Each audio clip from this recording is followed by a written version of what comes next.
Well, welcome to the first day of spring, and I've just noticed that my glasses are still like sunlight, or sunglasses rather. My glasses automatically turn into sunglasses when I'm walking. It's a beautiful day. It's the first day of spring. And as you can see, I had a cup of tea this morning with my new spring cup that Kim Bedgood got me. So, just an all-in-all good day. It was a beautiful walk, and I didn't want to do the thing outside because the people are making a lot of noise out there today. They're starting to get their motorcycles out and their, what do you call it, muscle cars, all the neighborhood. And the kid next door is playing golf. So anyway, Aiden, my Aiden, I'm telling you, I'm going to miss him. I said, you can't leave until you say goodbye. And he says, I will not say goodbye. I will just say see you later. He's such a nice young man. But anyway, today is Saturday, March 20th, the first day of spring. And we have birthdays. Today is Sharon Rogers' birthday. So Sharon, you knew you'd get a song. Happy birthday to you. Happy birthday to you. Happy birthday, dear Sharon. Happy birthday to you. Cha-cha-cha. Oh, and then Metro PCS, that's their channel name, but they didn't tell me that their actual real name was, but they told me it was their birthday. So Metro PCS, you need to let me know in the description box below what your real name is. Happy birthday to you. Happy birthday to you. Happy birthday, dear Metro. Happy birthday to you. Cha-cha-cha. Anyway, I made some chili today because I'm going to have chili and a ham sandwich for my dinner. For breakfast, I had my usual suspects. I had my berries and an egg and a half of a bagel. What else? David, we went looking for, I told you we went looking for trucks yesterday. Last time when he bought his car, it was the very first car he test drove and he bought it. Well, his very first car he bought was the very first car he looked at and he bought it. And then he liked it, but it was like he even said, I should have waited. And then when he went out a second car, Jim went with him and he drove it over to the house. And I says, oh, it's really nice. Did you see another one? No, I'm going to get this one. I said, remember the last car? And he goes, yeah, I remember the last car. He said, but I really like this car. I really like it. I go, okay, So he bought that car. And so now he wants to get a truck. And so I told him, I said, make me a promise. And he said, what? I said, promise me that you'll drive 5 vehicles before you decide on which one you want. Test drive 5 different trucks.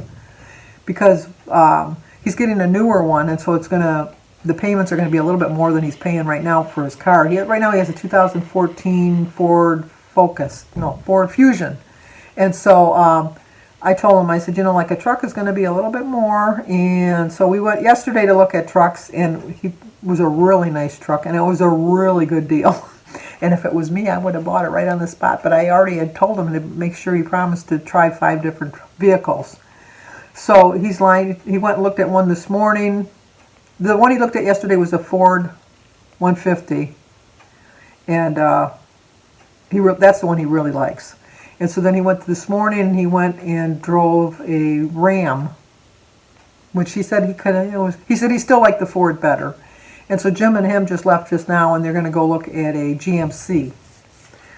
Because he's trying to pack them all in this weekend. Because when he comes home on Wednesday from being up north, he wants to buy a new vehicle. So we got pre-approved. Well, he got pre-approved. I went with him yesterday so he could they called him this morning. And so he knows how much he can spend and how much his payments are going to be. The only thing we don't know is how much more the insurance is going to go up. Because that's, being 19, it's going to go up quite a bit. But I'm really proud of him. He's accomplished a lot in his life. And he's a really dedicated young man. And he's very responsible. He's a lot better with money than his grandmother was. I can teach people how to handle money. I just don't know how to handle money. I can tell you how to do your money, but don't tell me how to do my money. Because this is a craft I've mastered. Because it's just, I know, Gina, her ears are hurting hearing me say this. Gina Pearson, who's very fiscally responsible, especially when she hears me. But you know what? I've made it to 71. I've never filed for bankruptcy. I paid every single bill I've ever owed. I've had like my little shenanigans along the way as far as robbing Peter to pay Paul and getting things done. And it was just, that's just who I am. It's who I'm going to be to the day I die. It really is. I'm enjoying my life. And You can't take it with you. You just can't. I've had family members whose parents have been really frugal with their money and just deprive themselves of so much in life just to leave their children money. And it's like, I told my kids, you know, whatever's left you can have. That closet is full of crap that they don't want. It's just, like, did you ever see the commercial, or not the commercial, the cartoon, where the guy opens up the garage door and it's just packed, jam-packed, and then he said, look at this, son, one day this will all be yours. That's how my children feel about my Christmas stuff. I have so much Christmas stuff. And they've all told me, they're just going to carry it out to the curb. And I says, don't just carry it out to the curb. Just don't. But I know they will.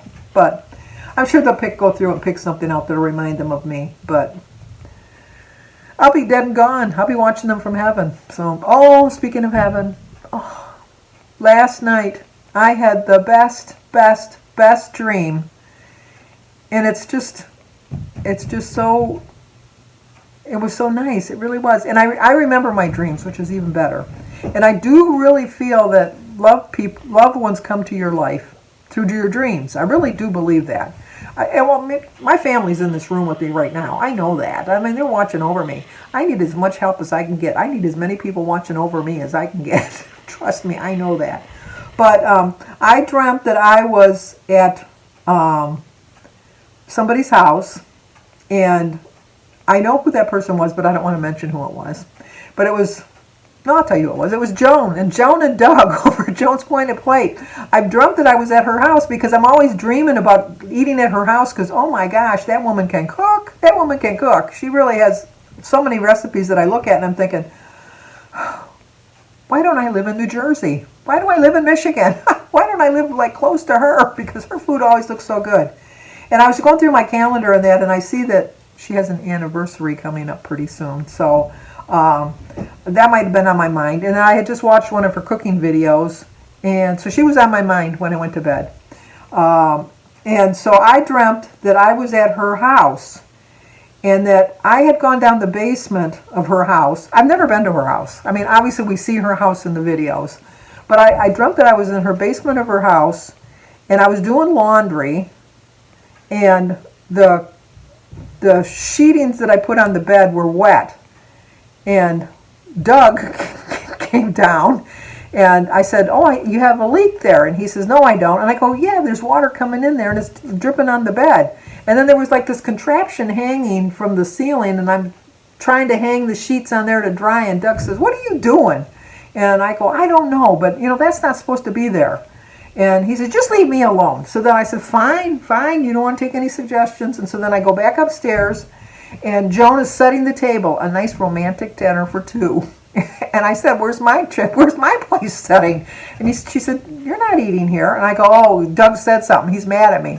She says, what are you talking about? And then just then I heard a voice in the other room, and it was my mother. My mother was calling me. It was like, Sandy, you're horning in on their romantic moment. Get over here. So I went in the other room. And it was my mom, and I hugged her, and we both started crying, and I was actually crying in my sleep because when I woke up, because you do wake up, at least I do, my face was wet with tears. It was just, and they weren't sad tears, they were happy tears. And it was just like, and at that point, Doug and Joan were sitting at their table having their own little romantic little dinner. But then I was like in the middle of a restaurant for some reason. You know how dreams are. They're just like really weird. But I was in the middle of a restaurant and all these people are going, oh, look how sweet. They're so happy to see each other. And so I said to my mom, I says, you look cold. And she said, I am a little chilly. And I says, well, let me go get you a sweater. And so I left the room and I come back and she was in Joan's kitchen, which I've seen Joan's kitchen on the videos. And she was lighting up a cigarette because my mother was a heavy smoker. My mother smoked 3 packs a day of Herbert Terraton, which was a non-filtered cigarette. She smoked right to the nub. I don't know how she didn't burn her lips. She smoked them down so far. But anyway, and I went in and I said, what are you doing? You don't smoke in the house. And she says, well, I'm not going outside. And I go, here's the sweater, go outside. Oh, fine. So she goes outside, and then my Aunt Rose and my Aunt Marge, which were my mother's sisters, which they were like the deadly trio, when the 3 of them got together. My Aunt Egg wasn't in the dream, though. I was kind of like the 4 of them did everything together. But Anyway, and I said to my Aunt Rose, I says, look outside, there's my mom. And then my Aunt Marge came up and I go, Aunt Marge! And I hugged her too. And I'm going to cry again just thinking of this because it was such a happy dream. And I looked out the window and I saw my mom. And I saw her hugging her sisters.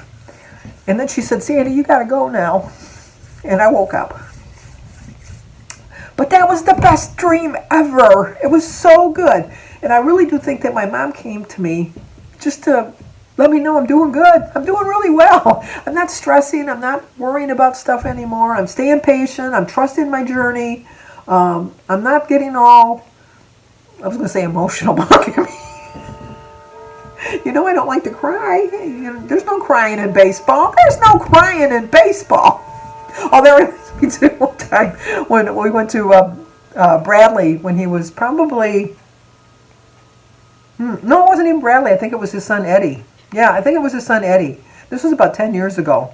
And he was playing baseball and he got hit like a bad hop on the plane, a bad hop on the ball, and it kind of hit him in the shoulder, and I know it probably hurt, but then he started to cry. He was probably 10 or 11, and I stood up and I yelled, "There's no crying in baseball!"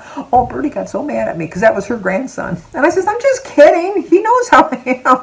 And Eddie was fine. He just started laughing, but anyway. So how did I get on that?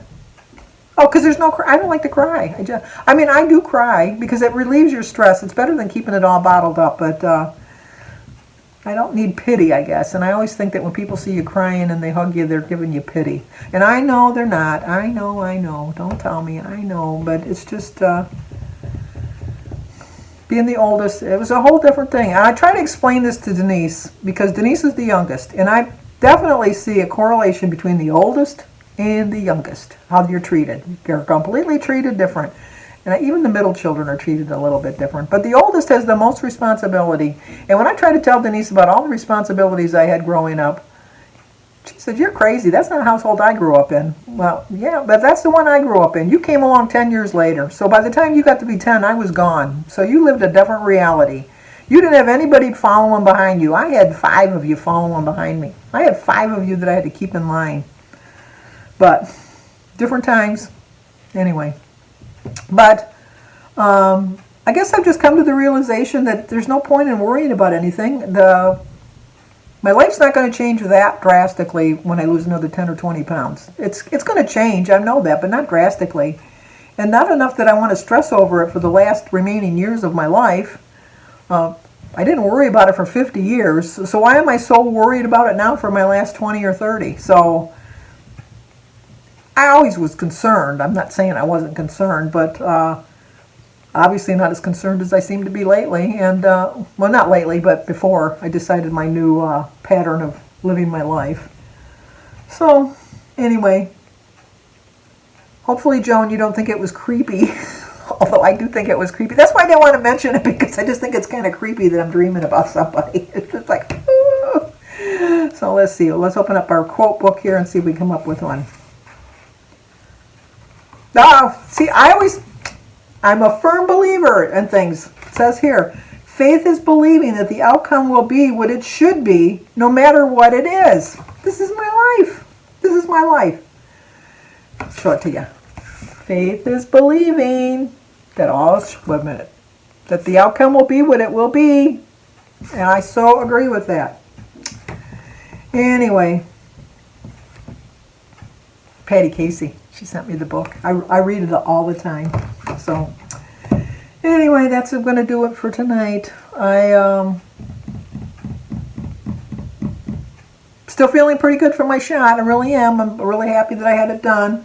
It was worth the couple hours that I was like having a fever. It was definitely worth it. So, I know it was a rambling video. I know Jim still hasn't said anything about my haircut. Denise got a new car.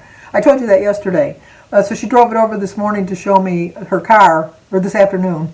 And I went out and I was looking at it, and then she says, "Well, thanks a lot." And I go, "What?" She says, "You didn't even notice my haircut." And I go, "Oh, well, thanks a lot. You didn't even notice my haircut." And then she looked at me, she says, "Oh, yeah, you got a haircut." And I go, "Oh, yeah, you got a haircut." You know, it just shows you how observational we both are. But anyway, so she's got the new car. David might be getting a new car. Jim has a new car. Gary has a new truck. Sandy's driving a 11-year-old vehicle with 67,000 miles, which is like silly to even go into another car payment. See, and that way I become fiscally responsible. For the little bit I drive, my car gets me from A to B. That's all I got to worry about. So, okay. I think I told you I made some chili today. It's a little thinner than I'd like. I'm trying to decide if I want to add something to make it a little bit thicker or let it cook a little bit longer and see. But it's my Weight Watchers chili. And Ramblin' Rose. Too bad my name wasn't that. Okay, I gotta go. Talk to you guys tomorrow. Stay safe.